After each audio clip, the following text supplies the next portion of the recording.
Darkcast Network, indie pods with a dark side.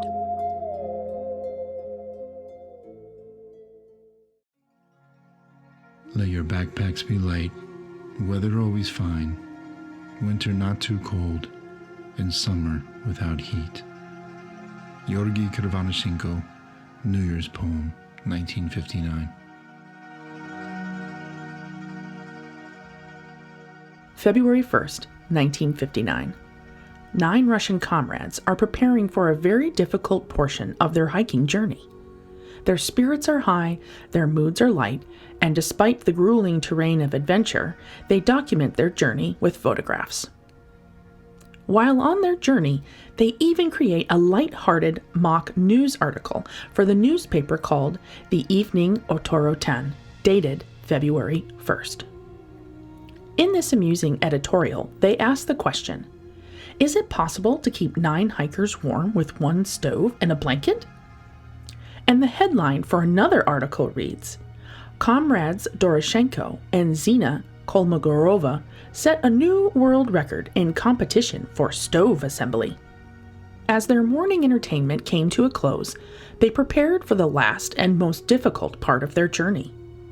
Their packs must be light, arranged with precision, with only what is needed, and the remainder of their wares must be secured at the last hiker cache location. They push forward up the incline of the mountain. One of their cameras documents the 9 struggling through the snowy terrain on skis in a single file line. Sunset would come early that night, at 4:58 p.m., and they thought it best to get camp set up to avoid getting caught in the dark. They chose a spot on the northeast-facing slope of Holat Sekal, which would allow them to pack up quickly in the morning and head to their goal destination at the summit of Otorten. They are 500 meters off of their intended route and have only covered 2 kilometers that day. The 9 would never see the summit. They would never see the sunrise.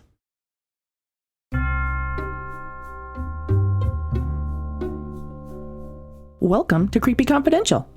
I'm your host, Noelle, your resident weirdo Wisconsinite. I open case files on cryptids, cults, conspiracies, and other worldly creepy, with new cases, local lore, and live broadcasts. Get ready, creeps. It's Creepy Confidential. Sup, creeps? Welcome to 2024. Before we begin today's episode, we want to shout out our 2024 January Creepy Confidential Coffee of the Month, Golden Poppy Coffee. Veteran owned and operated out of the Midwest from none other than the best state of them all, Wisconsin. This month, we're featuring their signature blend, Sonder. I don't know about you creeps, but for me, this creep is fueled by coffee. I personally like the whole bean medium roast, and this blend is like the Goldilocks of coffees. You can do it with creamer, without creamer. I've blown through the whole bag in a very short period of time. You can check out their feature on our Instagram page that'll be pinned to the top, so you can pick one of their blends if you are a coffee fanatic like ourselves. Our coffee of the month for 2024 is not sponsored. We believe in shopping local and trying to put money back in the businesses that help make our daily lives better. Today, we are discussing the tragedy involving missing hikers in the Ural Mountains of Russia, only to be found frozen in the snow, mangled, and far from the protection of their campsite. The Dyatlov 9 would become an infamous group of hikers that made their way into the dangerous hills of a mountain that is known to the local Mansi people as Mountain of the Dead. Now, while most will reach for, oh, it says dead, however, they call it that not because of the human bodies, but because nothing grows there. There's no real vegetation or very minimal amounts of animals and things of that nature, because it's just that desolate. A group of hikers, led by one Igor Dyatlov, would start their journey, hoping to complete their 14-day expedition to the Otorten Mountain. The journey would commence on time, but not end the way that they hoped. One of their team, Rowland, would end up dropping out of the expedition just prior to reaching their last cache drop, before starting the last leg of the journey to Otorten. But other than one of their own having to drop out, the rest of the hike went relatively well. Following the cache drop, to lighten their load, they would commence up the mountain to the summit. February 2nd, the 9 would all be dead. Theories abound to this day as to what happened on that mountainside. Everything from infrasound, KGB Russian government secrets, paranormal time vortex, and the potential obvious avalanche. The story seems like a simple case of an avalanche, but as the story unfolds and as the hikers are found, it just gets weirder and weirder. Following their absence at the projected date of arrival of February 12th, on February 21st, a team leaves into the wilderness, into the Ural Mountains, with the intent of being a rescue mission for their missing comrades.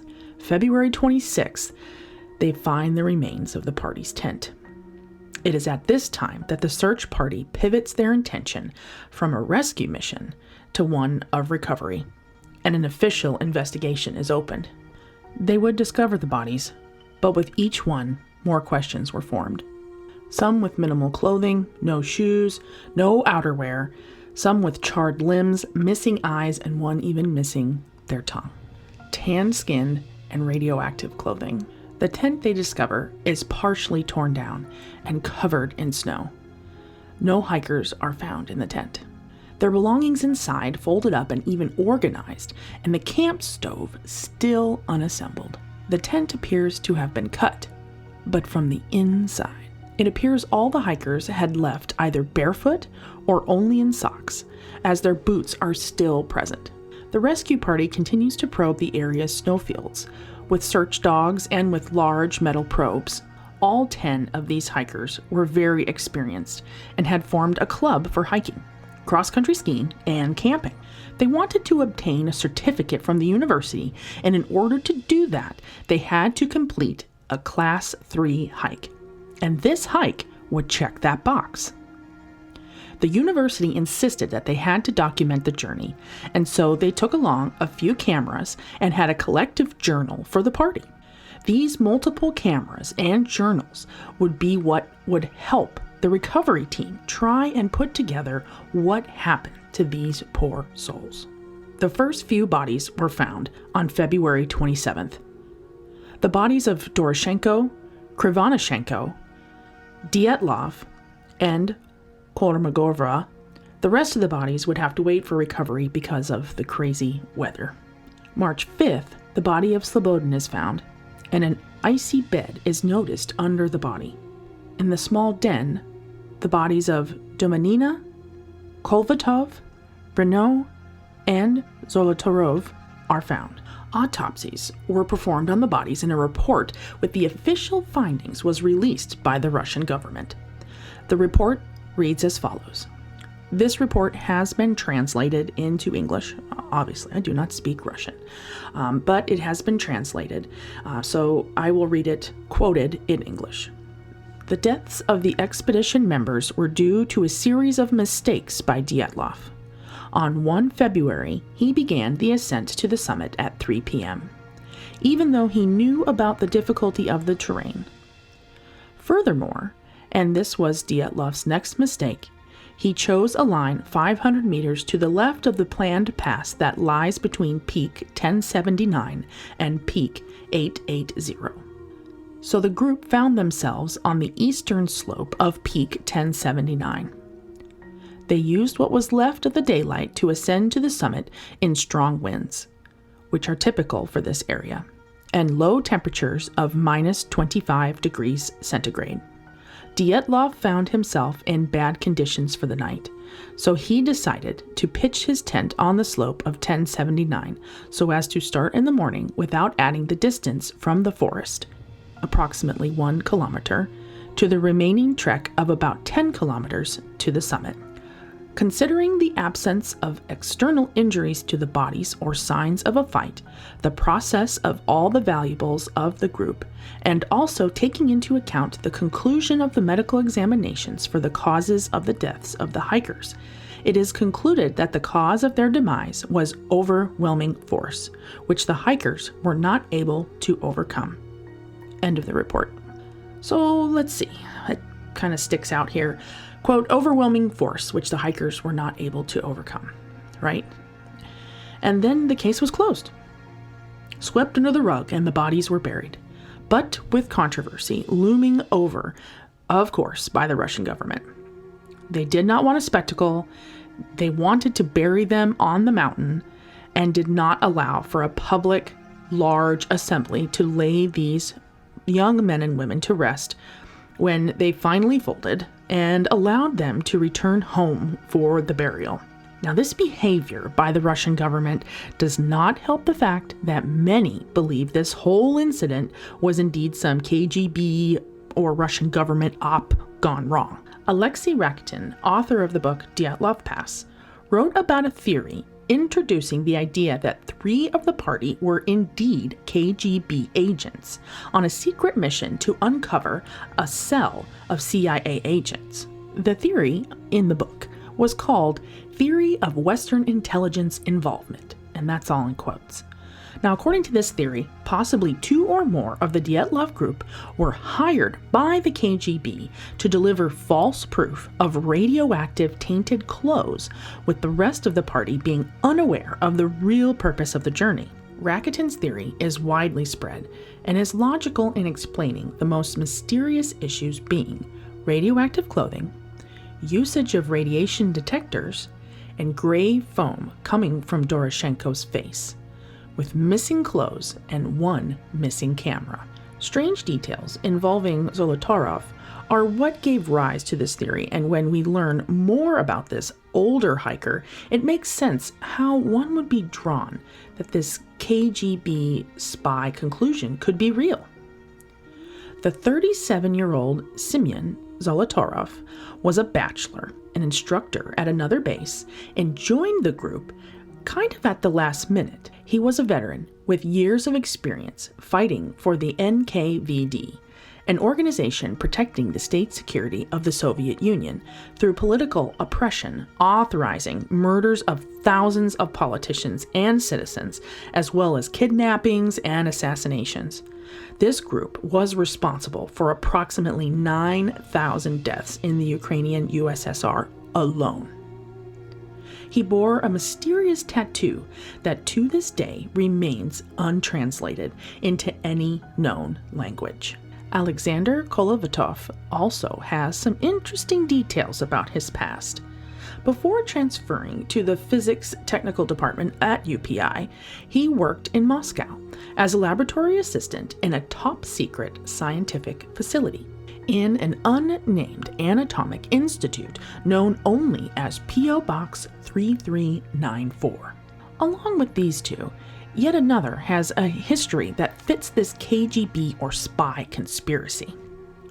Yuri Krivonishenko worked in the notorious plant Mayak, where the 1957 massive nuclear incident happened, second in severity only to the very well-known Chernobyl. The author of this book, Alexei Rakitin, stands by the theory that these 3 did not come to know each other by happenstance, and that the circumstances of the meeting that took place on the 1st of February on the side of the mountain were nefarious in nature. Rakitin theorizes that something went horribly wrong. The Americans realized that the trio were double agents, and a conflict ensued. Following a fight, torture, and a brutal massacre, a cover-up took place.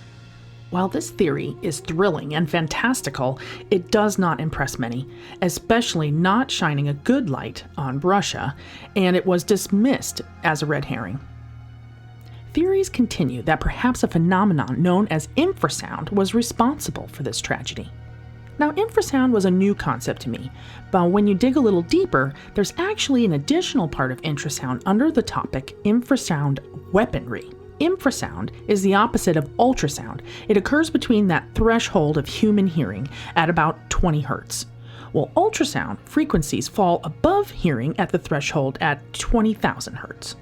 A side piece of nerdy information is that there was a pioneer of this biological effects of infrasound, which happens to be a Russian-born French scientist, Vladimir Gavreau, who happened to have discovered its impacts on the body entirely by accident.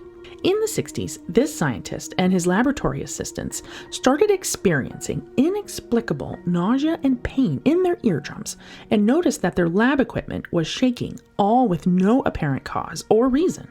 All chemical and airborne sources were ruled out, and Gavreau eventually figured out that inaudible low-frequency sound waves were being generated by a motor of a large fan and duct system within his lab. His symptoms initially began with subconscious irritation and soon became the scientific pursuit of this scientist, but it was very difficult for him to figure this out, and he had to expose himself and his other scientist assistants to infrasound, which resulted in severe illness and at sometimes lasting up to days. This scientist was able to determine that him and his assistants were suffering from the pressurized effects of infrasonic frequencies pulsing within their eardrums, causing the inner hair cells of the inner ear to vibrate with no audible sound. So how does all this scientific flim-flam line up with people that were out in nature? Another study outlined that these infrasonic occurrences can occur in nature, in particular when winds of a certain speed encounter a large obstructive landscape, i.e. mountains. These large-scale infrasounds can be devastating to humans, causing, of course, what we talked about, nausea, severe illness, psychological disturbances, and even suicide. These sounds, not unlike those theoretically produced by the experimental infrasound weaponry. Russian scientists had speculated that infrasound had caused the hikers to leave the tent, but in true Russian way would not speak of whether it was wind-generated or weapon-generated. The weaponry section is what made me raise my eyebrow a bit. Turns out people were studying infrasound before the 60s, and it happens to be the United States. Testing infrasonic waves generated by the nuclear blasts of Soviet bomb tests during the Cold War, and with that I finally had the connection between weaponry and weather. In 2003, London researchers also were looking into the symptoms of infrasonic wave exposure and hid an infrasonic cannon in the back of a concert hall in South London. An audience of 750 people was then asked to sit through 4 similar contemporary pieces of music while, unbeknownst to them, were being blasted with waves generated by an infrasonic device. Afterwards, they were asked about the music. 22% of the audience confessed to body chills and strange feelings of uneasiness, sorrow, nervousness, revulsion, and fear during the portions where they were pumping this infrasonic sound into the audience. During the research here at Creepy Confidential into this infrasound theory, it still caused more questions than answers, and ultimately, when you compare the results of these tests of infrasound, nobody went fleeing from the environment or breaking down doors. So is it even possible that infrasound could have caused the hikers to be so delirious that they cut themselves out of the tent? It seems like pretty extreme results, and 100% of the hikers would have had to have had the reaction to the infrasound, where during the testing, that was not the case. Moving on to another conspiracy theory involving these hikers was that when they were in some sort of potentially paranormal time vortex. This theory doesn't necessarily discuss their demise, however, analyzes the photos that are seen throughout the hike. Makarov Life is a Russian YouTube channel dedicated to exploring many different conspiracies about the Dyatlov Pass incident, and has a video dedicated to this theory of paranormal time vortex involving the Dyatlov 9. His video, in an extensive collection of photos that he is displaying the aging of these hikers over minimal days of documentation of their hike. His argument is that the pictures show wrinkles and extensive aging pre-hike and during the hike. The video is titled, "They Aged on the Pass," and the author claims that while the hikers were young and in their 20s, aside from the single one that was, the older guy, towards the end of the pictures, they look 40 to 50 years old in the photos before they died. The video author also constantly says that there are photos he doesn't want to show because they are too horrific, and reminding us to watch previous and next episodes. There wasn't extensive information on this particular theory that I could find, but in Creepy Confidential's opinion, my opinion, It seems that a simple idea, such as lighting for photography, and then also what their bodies were enduring out there, the bitter cold, the snow, could it be that those things are the answer to this theory? The photos shown to represent before the hike are either some like photography studios. They appear to be either student photos or perhaps a passport photo. So the subject is directly in front of the camera, either a flash or direct lighting. They look like they're in a studio for these ones. Or these pictures are taken, outside with direct lighting and, in the kind of the middle of the summer or the spring, and not during the winter with the snow. Now, the snow could be a key thing because snow creates a reflection from underneath the face or the side of the face, depending on if there's mounds of snow essentially acting as a photography light reflector. Those big discs that sometimes you see them holding towards the famous people or the actors so that the light is perfect on their face. Now, that could just be that this reflection from the snow is the wrong angle, causing shadows and wrinkles to appear. Another thing to remember, because these hikers were out in the bitter cold and wind, and winter weather, which is very dry, it would have dehydrated their skin a bit, also causing wrinkles and dry skin that aged the face.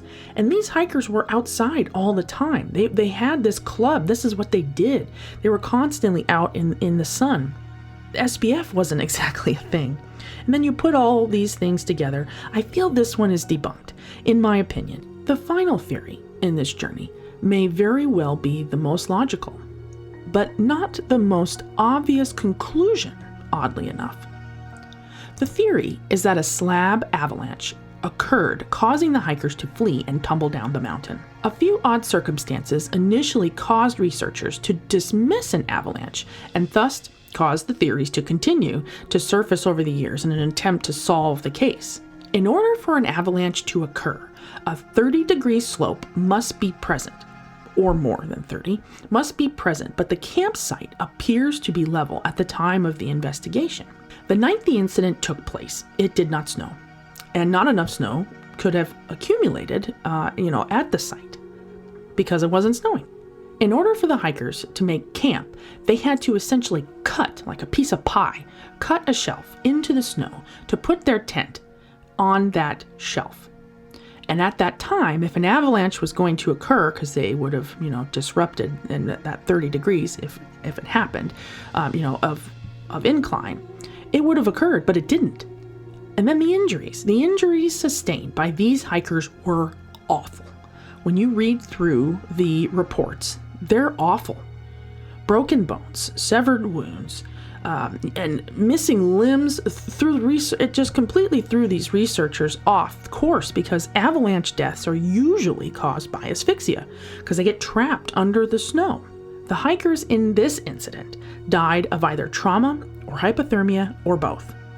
With all these facts pointing them away from an avalanche as a solution, how did the mystery finally get solved, with the solution being avalanche? Animation codes for snow from the Oscar-winning movie Frozen.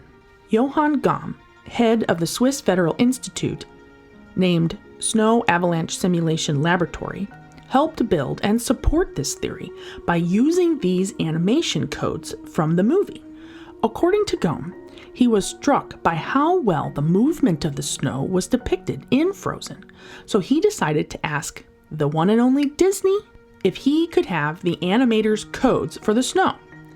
He used this to simulate the impacts that avalanche would have had on the human body, and using these codes, researchers were able to create a simulation of the avalanche the night of the incident.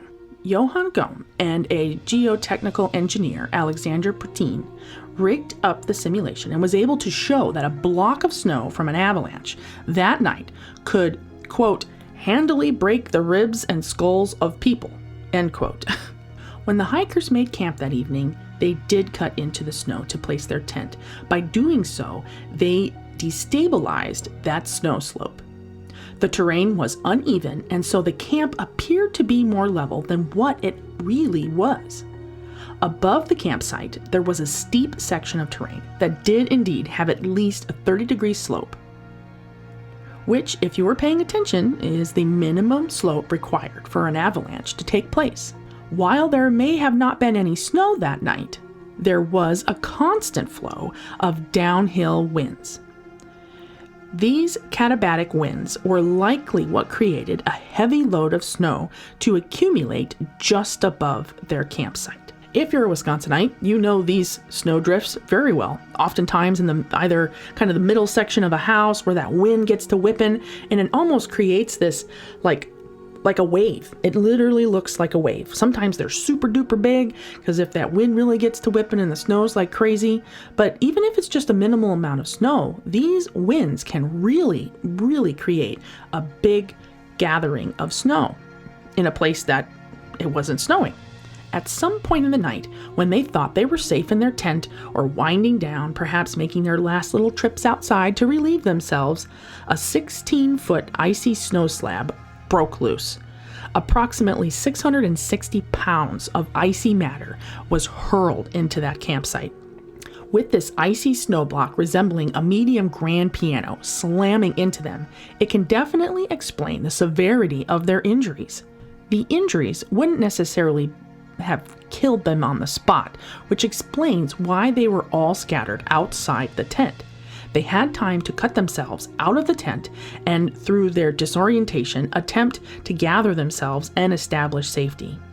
But trying to do this in the terrain that they were now exposed to would limit the time that they had to live before hypothermia or their injuries, or both, would unfortunately end their lives. In the days following, snowfall and continued winds would cover their tent in snow and level it off, hiding any evidence that an avalanche took place. If an avalanche is indeed what ended them, there are still some pieces of information that aren't explained. But perhaps with a little more deduction, we can explain them here and now. Let's talk about the radioactive clothing. How did this come to be? Once again, science gives us the answer. With an element called thorium. It's a naturally radioactive element used in heat-resistant paint, commonly used for the paint on lanterns, which, you guessed it, the hikers were using. I know what you're thinking, but what happened to their eyes and tongue? They were eaten, but not by whom you think. The loss of these mystery body parts are likely due to scavenging animals, roaming the bitter terrain in search of an easy meal. Soft tissue is much easier to devour and then keep moving. Trying to tear flesh from bone is just much more complicated when these little critters probably had to keep moving themselves. So 65 years later, we will never 100% know what happened to the Dyatlov 9 up on the snowy terrain, but it seems after all these years, people are still following all the theories and trying to figure out the mystery. We hope you enjoyed today's episode, and we want to thank all of our followers for making 2023 an awesome year. If you enjoyed the Creepy Confidential content today, please consider leaving a tip in our tip jar. The link is attached in the details. And if you want more creepy content, please visit creepyconfidential.com. Want to hear more from the Darkcast Network? Stay tuned after the episode to hear a word from Murder and Mimosas. Hey Murderitas, I'm Danica. And I'm Shannon. We are the mother-daughter hosts of Murder and Mimosas, A true crime podcast that strives to focus on lesser-known cases. We personally think these episodes go down a little bit better with a mimosa. You sip, we share. So grab yours and get ready, because every Saturday at brunch time is a new episode. You can listen to us on any